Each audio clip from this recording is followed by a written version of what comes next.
नमस्कार, live India में आपका स्वागत है। मैं अनिल सम्राट। कांग्रेस नेता दिग्विजय सिंह ने बताया है कि महाराष्ट्र में 4.5 साल में 42 लाख मतदाता बढ़े और सिर्फ लोकसभा चुनाव और विधानसभा चुनाव के बीच 47 लाख मतदाता बढ़ गए।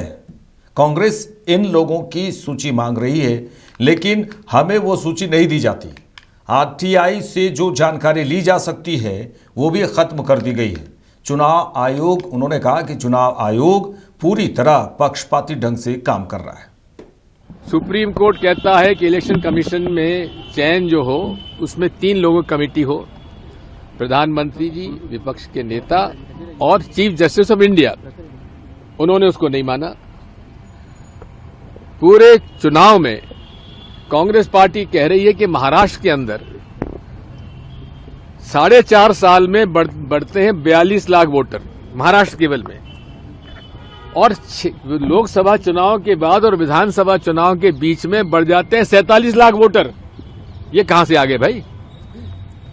और हम, राहुल गांधी जी और कांग्रेस पार्टी मांगती है कि आप जिन लोगों के वोट आपने बढ़ाए हैं 4.5 साल में और जिन लोगों के अब आपने बढ़ाए 6 महीने में 47 लाख, उनकी हमें पोलिंग बूथ वाइज सूची दे दीजिए। वो तो प्रिंटेड लिस्ट है, उसमें देने में क्या है? हाँ, हजारों पेज होंगे, पन्ने होंगे, हम उसको देखेंगे, हम पेमेंट करने की तैयार हैं, लेकिन वो नहीं देंगे। और अब तो उन्होंने जो आरटीआई के अंदर जानकारी ले सकते थे वो भी खत समाप्त कर दी। यानी कि पूरे तरीके से पक्षपाती ढंग से चुनाव आयोग कार्य कर रहा है। हिंडनबर्ग रिसर्च कंपनी के बंद होने पर बीजेपी प्रवक्ता शहजाद पूनावाला ने कहा कि हिंडनबर्ग की रिपोर्ट एक सुपारी ली गई थी, किस तरह से भारत के आर्थिक हितों को नुकसान पहुंचाया जाए। भारत में आर्थिक आतंकवाद फैलाने के लिए ये सुनियोजित ढंग से स्पॉन्सर्ड मैनिपुलेटेड रिपोर्ट प्रस्तुत की गई थी। उन्होंने कहा कि आज राहुल गांधी से सवाल है कि हिंडनबर्ग ने ताला बंद कर दिया है, आप अपना प्रोपेगेंडा कब बंद करेंगे?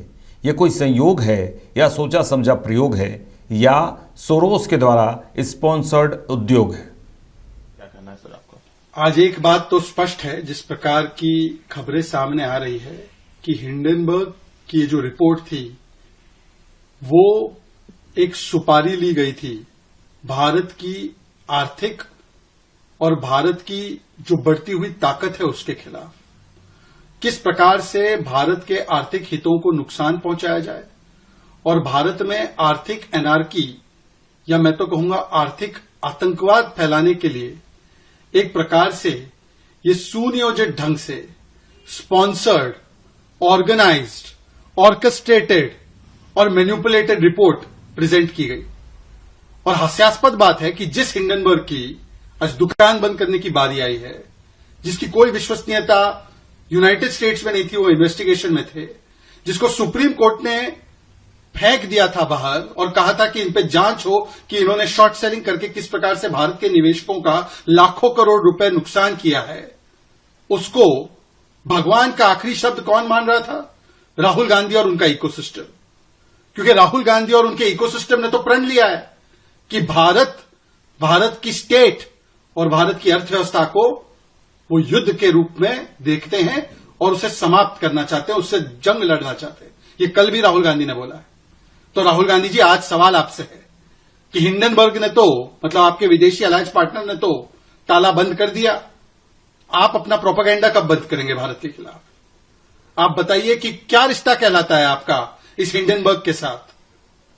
क्या ये कोई संयोग है या ये सोचा समझा प्रयोग है या उससे भी बढ़कर ये सोरोस के द्वारा स्पॉन्सर्ड उद्योग है कि वहां से कोई स्पॉन्सर्ड रिपोर्ट आती है और यहां पर जिस प्रकार से कांग्रेस पार्टी, राहुल गांधी इसको उठाते हैं और पार्लियामेंट को कभी हाईजैक करते हैं, कभी अर्थव्यवस्था को डैमेज करने वाली बातें करते हैं, झूठ फैलाते हैं, क्योंकि भारत आर्थिक रूप से बढ़ता जा रहा है।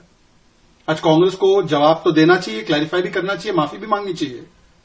उनके खुद के साथी भी, अलायंस पार्टनर भी उनसे इस विषय पर किनारा कर गए थे, क्योंकि उनको भी सत्यता पता है। पर कांग्रेस और उसका इकोसिस्टम ये देश विरोधी है, विदेशी ताकतों के हाथ से खेलते हुए भारत की स्टेट और भारत की इकोनॉमी को तबाह करने की सुपारी ले बैठे हैं। 12 of Indian Constitution, Congress justified the Rahul Gandhi statement. आज एक बात स्पष्ट है कि कांग्रेस पार्टी चीख चीख कर कह रही है कि उसकी लड़ाई, उसकी दुश्मनी भारतीय जनता पार्टी या उसकी विचारधारा एक राजनीतिक एंटिटी से नहीं है। उसकी पूरी की पूरी लड़ाई, उसका जिहाद भारत के स्टेट से है। और इस जिहाद को जस्टिफाई करने के लिए इनके नेता, चाहे वो श्रीनिवास हो या कांग्रेस के और भी कुछ नेतागण हैं, वो संविधान का आर्टिकल 12 दिखा रहे। आर्टिकल 12 में लिखा क्या है कि भारत की स्टेट मतलब भारत की पार्लियामेंट। क्या राहुल गांधी की लड़ाई भारत की पार्लियामेंट से है? भारत का स्टेट मतलब भारत के प्रदेशों की लेजिस्लेचर्स। क्या राहुल गांधी की लड़ाई विधानसभाओं से है? क्या राहुल गांधी की लड़ाई जिला पंचायतों से है? क्या राहुल गांधी की लड़ाई नेशनल ह्यूमन राइट्स कमीशन से है, नेशनल लॉ कमीशन से, जुडिशरी से है, आर्म फोर्सेस ट्राइब्यूनल से है? भारत की स्टेट की परिकल्पना भारत के संविधान से आती है। राहुल गांधी की लड़ाई भारत के संविधान से है। भारत की स्टेट का परिचायक भारत का तिरंगा है। राहुल गांधी की लड़ाई भारत के तिरंगे से है। किससे राहुल गांधी का जिहाद और जंग है? ये कांग्रेस पार्टी बता रही है कि मोदी विरोध नहीं, भाजपा विरोध नहीं, अब कांग्रेस पार्टी खुलकर देश विरोध कर रही। इसीलिए तो चाइना के साथ एमओयू, इसीलिए तो भारत की सेना पर सवाल, पुलवामा से लेकर सर्जिकल स्ट्राइक, बालाकोट स्ट्राइक, सब चीज का दोष भारत पर डालना और पाकिस्तान के सुर से सुर मिलाना, 370 पर भी भारत के मैप को ही कटा हुआ दिखाना और दे देना जम्मू कश्मीर पाकिस्तान को, और बार बार भारत के हितों के खिलाफ, चाहे वो विदेशी धरती पर जाकर हो या यहां से काम करना, आर्थिक हितों या संप्रभुता और अखंडता के खिलाफ। तो मुझे लगता है कि आज कांग्रेस पार्टी ने ऐलानिया कर दिया है कि उनका जिहाद भारत के खिलाफ है। बीजेपी सांसद अनुराग ठाकुर ने कहा है कि दिल्ली की जनता बीजेपी के पक्ष में सड़कों पर निकली है। दिल्ली की जनता ने मन बना लिया है कि बीजेपी की डबल इंजन की सरकार बनाएंगे। उम्मीद आपको यहीं से नजर आती है। दिल्ली की जनता सड़कों पर निकली है भारतीय जनता पार्टी के पक्ष में। दिल्ली की जनता ने मन बना लिया कि भाजपा की डबल इंजन की सरकार बनाएंगे और दिल्ली को प्रदूषण मुक्त बनाएंगे। दिल्ली की यमुना जी को साफ करके दिखाएंगे। दिल्ली में मधुशाला नहीं, पाठशालाएं खोल के दिखाएंगे। दिल्ली में मोहल्ला क्लिनिक की गंदगी नहीं पड़े, अस्पताल बनाकर दिखाएगी। तो केवल भारतीय जनता पार्टी की सरकार बनाएगी, क्योंकि ये मोदी जी की गारंटी है। मोदी जी स्वयं सरकारी योजनाओं की अमल ठीक हो। यहाँ पर जो वेलफेयर स्कीम्स हैं जो आम जनमानस को मिलती है पहले से और बेहतर करके दिखाएंगे, और जो केजरीवाल की लूट है उसको बंद करके दिखाएंगे। ये जो प्रदूषण मुक्त करने की बात करते थे, आज प्रदूषण बढ़ गया है आम आदमी पार्टी की सरकार में। ये कल तक झाड़ू की बात करते थे, आज दारू की बात करते हैं। ये कल तक स्वराज की बात करते थे, आज शराब की बात करते हैं। कल तक पाठशाला की बात करते हैं, आज मधुशाला खोलने की बात करते हैं। ये कहते कुछ और हैं, करते कुछ और हैं आम आदमी पार्टी वाले। मेरा सवाल है, क्या सोनिया गांधी जी, राहुल गांधी जी ने लोकसभा चुनाव में आम आदमी पार्टी को नई दिल्ली से वोट दिया था कि नहीं दिया था, कि नोटा दबाया था? क्या केजरीवाल जी ने चांदनी चौक से कांग्रेस को वोट दिया था कि नोटा दबाया था? अगर ये उस समय साथ थे तो ये दोनों आज भी साथ हैं, चोर चोर मुसेरे भाई। इन्होंने मिलकर दिल्ली की बात लगाई। लेकिन सर, इंडिया अलायंस की जितनी पार्टियां हैं वो आम आदमी पार्टी को सपोर्ट कर रही है खुल करके, कांग्रेस को सपोर्ट नहीं कर रही है। वो दलील दे रहे हैं कि बीजेपी से आम आदमी पार्टी ही लड़ सकती है, कांग्रेस नहीं लड़ सकती दिल्ली में। आज भारतीय जनता पार्टी की लहर चल रही है और मैं आरकेपुरम विधानसभा क्षेत्र से कह सकता हूँ, अनिल शर्मा जी को देखिए, सड़कें पूरी जाम हुई पड़ी। बहन बांसुरी स्वराज जी, अनिल शर्मा जी यहाँ पर बाकी नेता है।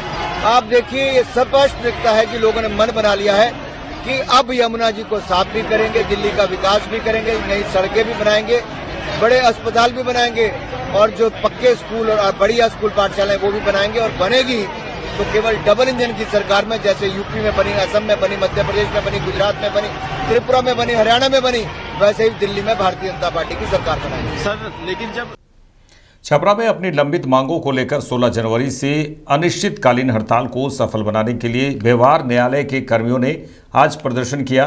कर्मचारियों के अनिश्चितकालीन हड़ताल पर जाने से समूचे अदालतों में न्यायिक कार्य ठप रहे।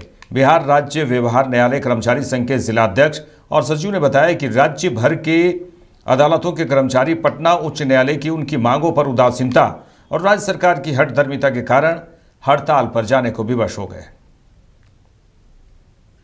प्रदर्शन कर रहे हैं? हम लोग प्रदर्शन कर रहे हैं कि हमारी वेतन विसंगति को बिहार सरकार के द्वारा दूर नहीं की जा रही है। हम लोग पांचवें वेतन के आयोग के अनुशंसा का प्रतिस्थानीय वेतन में ले रहे हैं, जबकि माननीय सर्वोच्च न्यायालय के द्वारा हमको यह व्यवस्था बनाई गई है कि हमको सेफ्टी कमीशन के अनुशंसा का लाभ दिया जाए।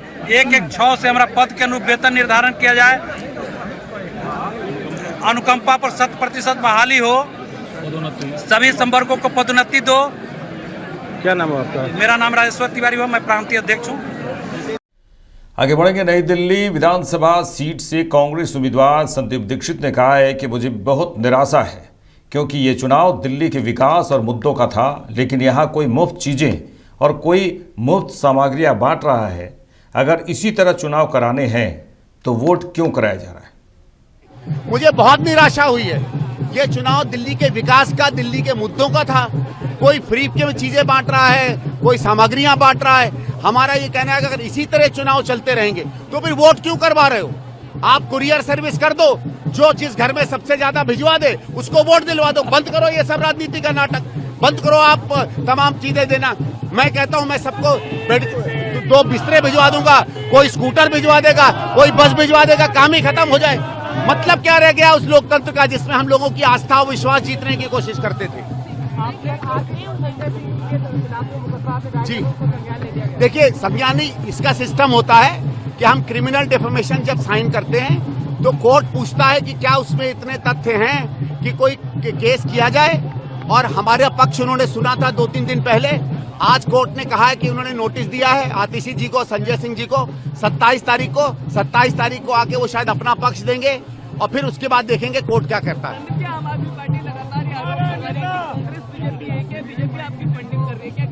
मैं वही तो है, अभी केस लगाया है, केस में सबूत दे फंडिंग का। फंडिंग कोई आसान नहीं होता है, ये वो कांग्रेस नहीं है जिसमें ये लोग जो भी सबूत दे के भाग जाते थे। मैं कह रहा हूँ 8 दिन हो गए, मुख्यमंत्री ने फंडिंग का F तक का आप सबूत नहीं दे पाए हैं। आप पूछिए किसी दिन आशीष जी से कि आपने फंडिंग की बात कही है, कहाँ है सबूत? सीधे आप जब चाहे जैसे चाहे 100% झूठ बोलते हो, और लोग समझते हो कि लोग हम पर सवाल पूछेंगे। मैं ये बात कह रहा हूँ, अगर आतिशी जी ने सबूत नहीं दिया तो हमारा ये ध्येय रहेगा कि फिर हम आपको जेल भिजवाएंगे। हमारा नेता कैसा हो? संदीप। गिद्धि दामोदर नदी पुल बचाओ को लेकर 1 दिवसीय धरना उपवास का कार्यक्रम चल रहा है। गिद्धि भुरकुंडा दामोदर पुल बचाओ संघर्ष समिति द्वारा आंदोलन जारी है, जिसे लेकर 2 जिला के लाइफलाइन माने जाने वाले गिद्धि पुल पर सभी बैठे हैं, और पुल कभी भी ध्वस्त हो सकता है। इसको लेकर ग्रामीणों में लोगों में डर समाया हुआ है। सरकार द्वारा निर्मित किया गया है कि मोटर व्हीकल 15 साल के बाद सर्वे हो जाता है, तो ये पुल का निर्माण होते हुए करीब हमको लगता है 20 से 25 साल हो गया है। तो मोटरसाइकिल का जब 15 साल के बाद फिटनेस आप नहीं दे पाते हैं, तो हमारा जो पुल का फिटनेस कब दीजिएगा?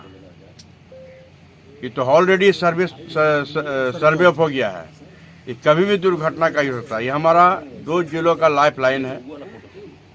इसको सरकार को आगे बढ़कर ये जो आंदोलन का रूप है, ये छोटा रूप है, और ये जब पुल बनाने के लिए जब इसका विकराल रूप बनेगा तब सरकार के कान में जू रहेगा। और हमारा कहना है कि पुल का निर्माण, नया निर्माण और पुराना पुल का मरम्मत जल्द से जल्द किया जाए। अपना नाम? गौतम बनर्जी।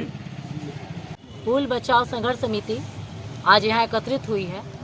जैसा कि ये पुल की समस्या सभी लोग जानते हैं, इससे सारे लोग अवगत हैं, लेकिन इस पर पहल किसी ने अभी तक, कोई प्रबंधक, कोई प्रशासन, कोई सरकार की इस ओर ध्यान नहीं हुई है।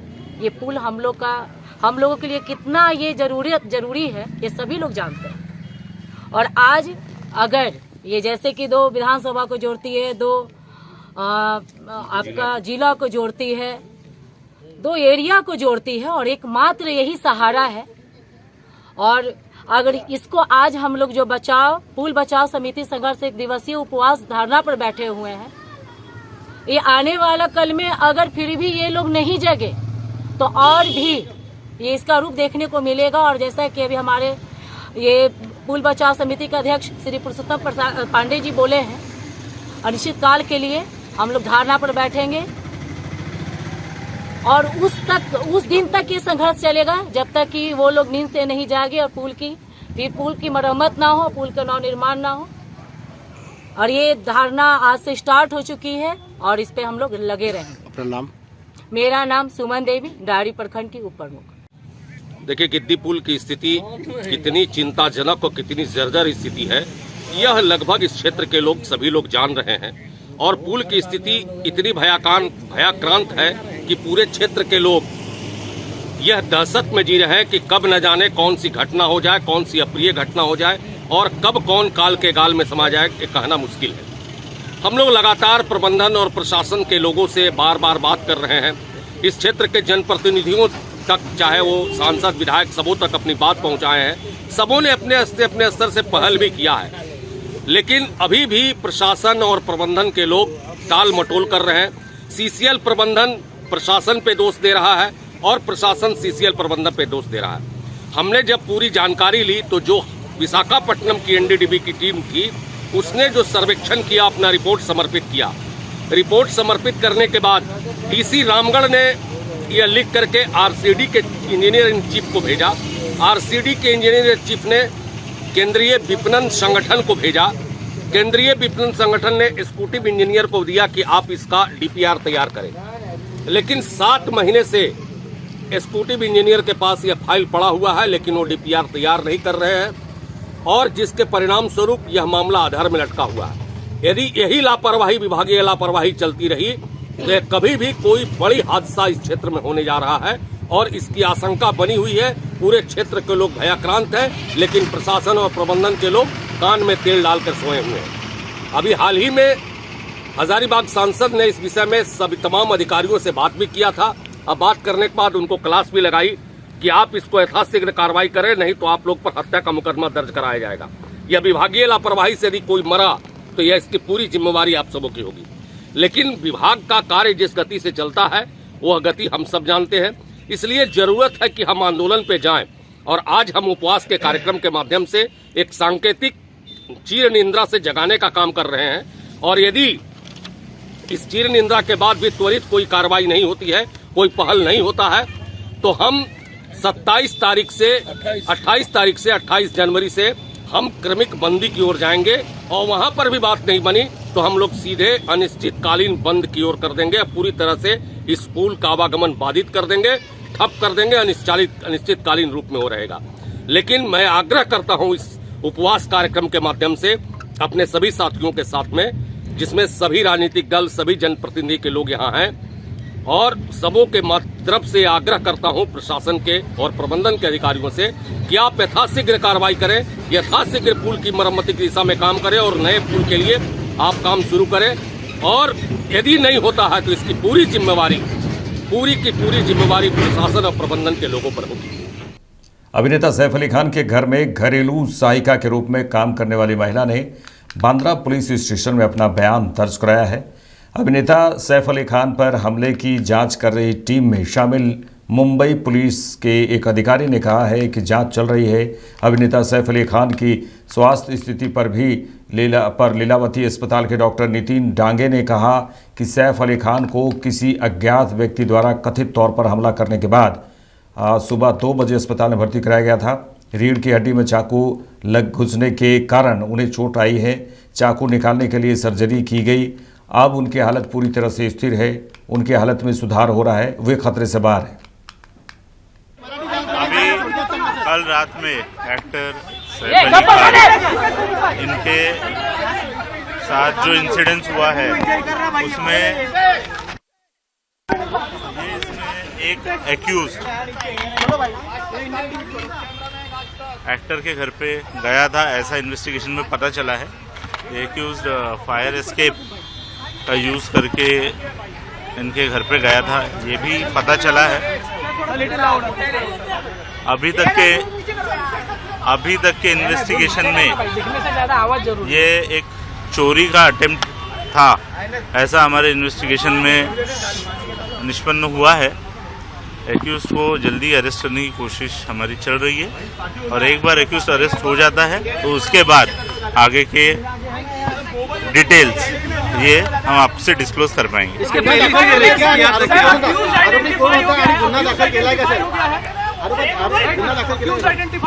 एक एक्यूज्ड आइडेंटिफाई हो चुका है, उसने स्टेयरकेस का यूज किया था, ये पता चला है। उस एक्यूज को अरेस्ट करने के लिए टीम्स फील्ड पर है।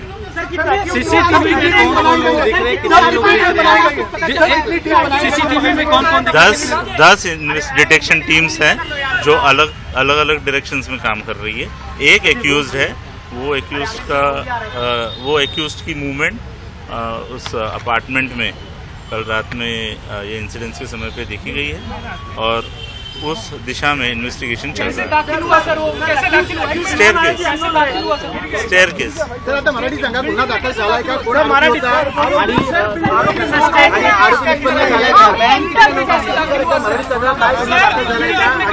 बिल्डिंग में कैसे आया और घटना के बाद वो कैसे भागा? जो एक्यूज्ड है, इस एक्यूज ने स्टेयरकेस का यूज करके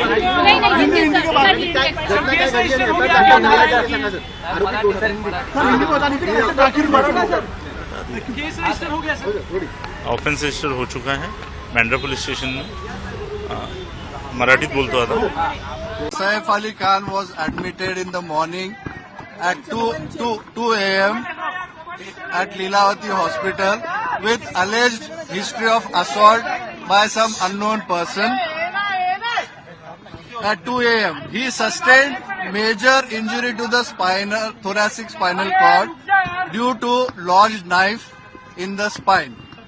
Surgery was performed to remove the knife and also repair the leaking spinal fluid. 2 other deep wounds on his left hand and one on the neck was repaired by plastic surgery team. The entire surgery was monitored by Dr. Srinivas Kudwa as a cardiologist because of his other condition. He is completely stable now. He is recovering well and out of danger. Thank you.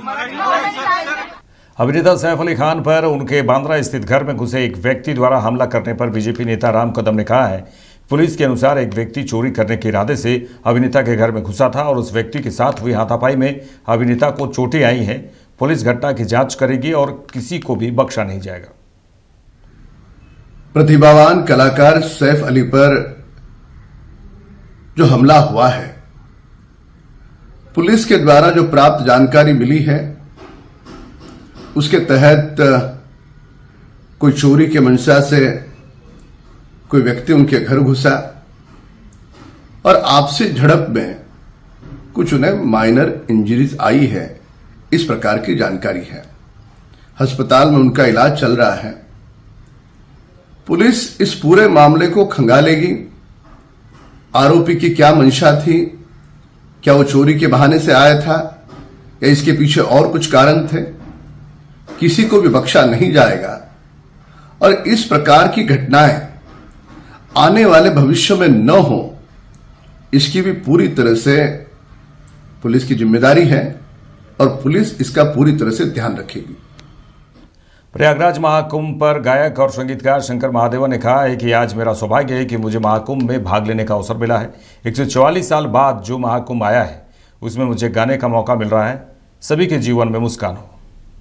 शिवाय, आज मेरा सौभाग्य है कि आज महाकुंभ में भाग लेने का मुझे अवसर मिला है, ऊपर से अवसर मिला है।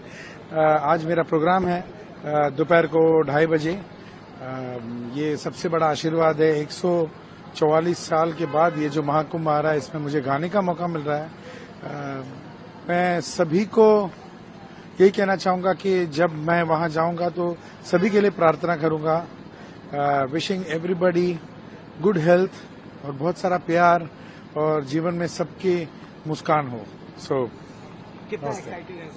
बहुत एक्साइटेड है। मेरा तो फर्स्ट विजिट है और मैं 2 बार परफॉर्म करने वाला हूँ। आज एक परफॉर्मेंस है, यानी 16 जनवरी को, और दूसरा जो है 28 जनवरी को शिवरंजनी अखाड़ा के अंदर मैं परफॉर्म करने वाला हूँ। तो मुझे 2 बार परफॉर्म करने का मौका मिल रहा है, बहुत बड़ी बात है। Thank you. मैं आज वापस जाऊंगा, फिर आऊंगा फिर 28 को। मेरे साथ इस बुलेटिन में इतना ही। देश दुनिया की तमाम खबरों के लिए देखते रहिए लाइव इंडिया। नमस्कार।